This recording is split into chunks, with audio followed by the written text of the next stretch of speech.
Hi, I'm Marchie, a 32-year-old lawyer living in New York City. Before I get into my story, don't forget to like and subscribe for more wild tales from my life. You won't want to miss what's next. So I'm sitting in my office, swamped with case files, when my phone buzzes. It's Derek, my boyfriend of 2 years, asking me to meet him at our favorite coffee shop. I had no idea my life was about to change. I arrive at the cafe and see Derek looking nervous but excited. He gets down on one knee, pulls out a ring, and says, "Marchie, will you marry me?" I'm speechless for a moment before I shout, "Yes." The whole cafe bursts into applause. A few weeks later, I meet Derek's family for the first time. His dad, Mike, is cool, but his mom, Karen, well, she's a handful. "So, Marchie," Karen says, looking me up and down. "Derek tells me you're a lawyer. Isn't that a bit stressful for a woman?" I force a smile and reply, "Actually, I find it really rewarding. I love helping people with their legal issues." Karen just hums, clearly not impressed. I can tell we're going to have problems. One day, while dress shopping with Karen and my best friend Samantha, things get tense. "I just think white may not be the most suitable color for you, dear," Karen says with a fake smile. I bite my tongue, but Samantha jumps in. "What exactly are you trying to say, Karen?" Karen just shrugs and says, "Oh, nothing. I just thought Marchie might want something more subtle." Later, over drinks, I vent to Samantha. "I don't know what to do, Sam. It feels like she's determined to hate me." Samantha takes a sip of her drink and asks, "Have you talked to Derek about it?" I sigh and say, "I've tried, but he just says she needs time to get used to me. He doesn't see how bad it is." Samantha leans in and says, "Girl, you need to stand up for yourself. Don't let her walk all over you." On my wedding day, I wake up with butterflies in my stomach. This is the day I've always dreamed of. My bridesmaids burst into the room with champagne, and we start getting ready. "You look stunning, Marchie," Samantha says, helping me into my dress. I smile at my reflection, hardly believing this is real. The music starts, and I walk down the aisle. Derek's eyes light up when he sees me, and for a moment, everything is perfect. The minister begins the ceremony, and we exchange loving glances as he speaks. Then he says, "If anyone has any reason why this couple shouldn't be married, speak now or forever hold your peace." Suddenly, a loud voice breaks the silence. I object. "This woman is already married," someone shouts, waving a paper in the air. "She's a bigamist." Gasps and murmurs spread through the crowd. I feel like I'm trapped in a nightmare. "What are you talking about?" I ask, my voice trembling. Karen marches up to the altar and hands the minister a piece of paper. "This is a marriage certificate. Marchie was married 3 years ago in Las Vegas to a man named Robert Johnson. She never divorced him." The minister examines the document, his brow furrowed. This appears to be authentic. I stare at the paper, shocked. "That's impossible. I've never been married. I've never even been to Las Vegas." Derek turns to me, his face filled with confusion and hurt. "Marchie, what's going on? Is this true?" "Of course not." I cry, tears forming in my eyes. "Derek, you have to believe me. This is a mistake." But I can see doubt creeping into his eyes. The whispers from the guests grow louder, and I can feel them staring at me. "I think we need to postpone this ceremony," the minister says solemnly. My maid of honor, Samantha, rushes to my side. "This is ridiculous. Marchie would never do something like this." But Karen is relentless. "The evidence is right there. She's been lying to all of us, especially you, Derek. I told you she wasn't good enough for this family." "I need some time to think," Derek says, walking away. "How could you keep this from me?" "I didn't keep anything from you," I plead, tears streaming down my face. "This is all the lie." I turn to Karen. "Why are you doing this?" Karen gives me a fake sympathetic look. "I'm just trying to protect my son from a deceitful woman." Samantha grabs my shoulders. "Marchie, listen to me. We're going to figure this out. This has to be a mistake or a setup." I nod numbly, still staring at the doors Derek just walked out of. How could this be happening? How could he not believe me? As the church empties, I'm left standing there in my wedding dress, surrounded by wilting flowers and discarded programs. The happiest day of my life has turned into a nightmare, and I have no idea how to fix it. Samantha hugs me tightly. "Come on, let's get you out of here. We'll get to the bottom of this, I promise." As we leave the church, I see Karen watching me with a smug smile. In that moment, I know this wasn't an accident. Somehow, she's behind this, and I'm going to prove it, no matter what it takes. The days after the wedding disaster are a blur of tears and sleepless nights. But as the shock fades, determination takes over. I'm not giving up without a fight.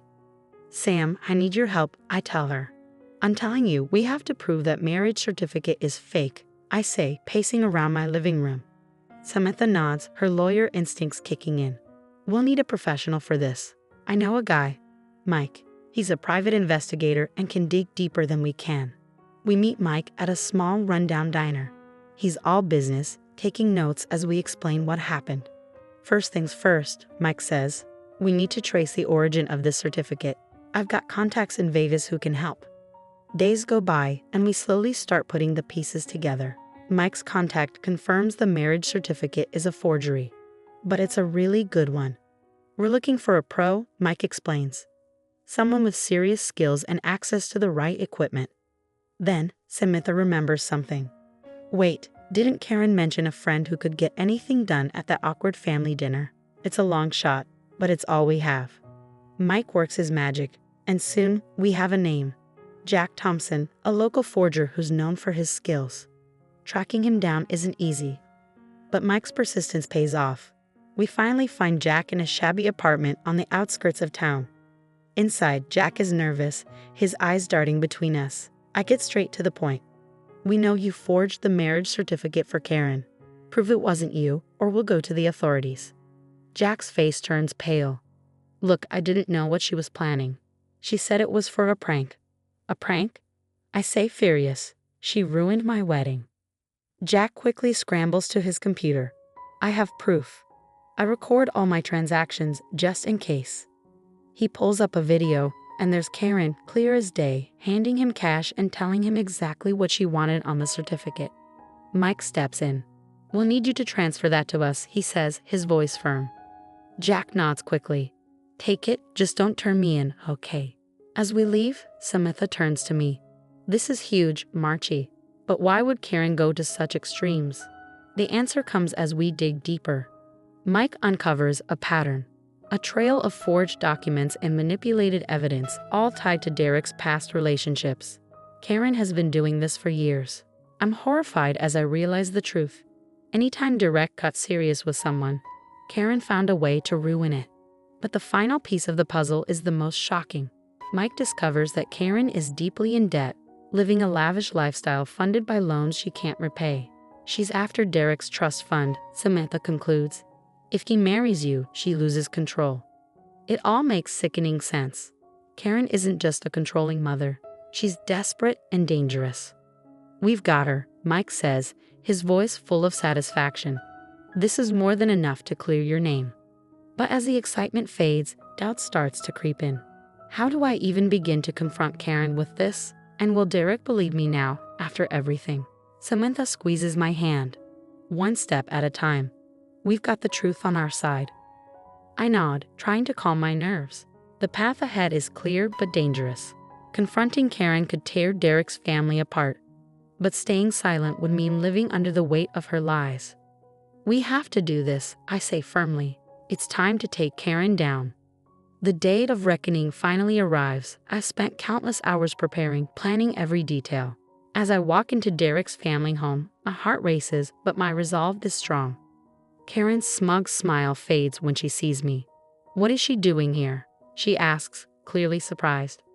I take a deep breath. I'm here to reveal the truth, Karen. The room falls silent as I spread out documents on the coffee table. This is the forged marriage certificate you used to ruin my wedding, I say, holding up a USB drive. And this is video evidence of you paying for the forgery. Karen's face turns pale. That's ridiculous. You can't prove anything. I play the video and Karen's voice fills the room, instructing the forger on exactly what to write. Derek stands up, his face a mix of shock and anger. Mom, what the hell? I explain, Karen has been sabotaging your relationships for years, all to maintain control over your trust fund. She's deeply in debt and was scared that if you married me, she'd lose access to your money. Karen's demeanor shifts instantly and she starts sobbing. I was just trying to protect you, sweetie. But her act falls flat. Detective Johnson steps forward. Karen Miller, you're under arrest for forgery, fraud, and defamation. As Karen is led away in handcuffs, Derek approaches me, his eyes filled with regret. Marchie, I'm so sorry. I should have believed you.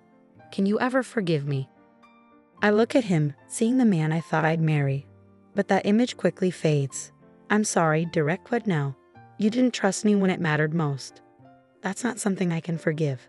I realize I can't just get over it. Derek nods, understanding but heartbroken. As I leave, I feel a weight lifting off my shoulders. It's finally over. 6 months later, I'm in my office when my phone buzzes with a news alert. Karen has been sentenced to 5 years in prison. I lean back, reflecting on everything that's happened. The betrayal, the fight for justice. It's all led me here. I'm stronger now, wiser. I've thrown myself into challenging legal cases and started mentoring young lawyers. As I look out at the city below, I smile. Karen thought she could break me, but she only made me unbreakable. I don't know what the future holds, but I'm ready for it. My phone rings, a new client. I answer with confidence, Mara speaking. How can I help you? As I listen to their story, that familiar fire ignites inside me. Another battle for justice, another chance to make things right. This is what I was meant to do, and I wouldn't have it any other way. That's the end of Marchie's story. Now, I want to hear from you. Was Marchie right to reject Derek's apology, or should she have given him a second chance? Is trust, once broken, truly impossible to repair in a relationship? Drop your thoughts in the comments and let's get a real discussion going about forgiveness, trust, and where we draw the line in relationships. If this story got you thinking, hit that like button and subscribe for more thought-provoking content. Your engagement helps keep these stories coming. See you in the next video.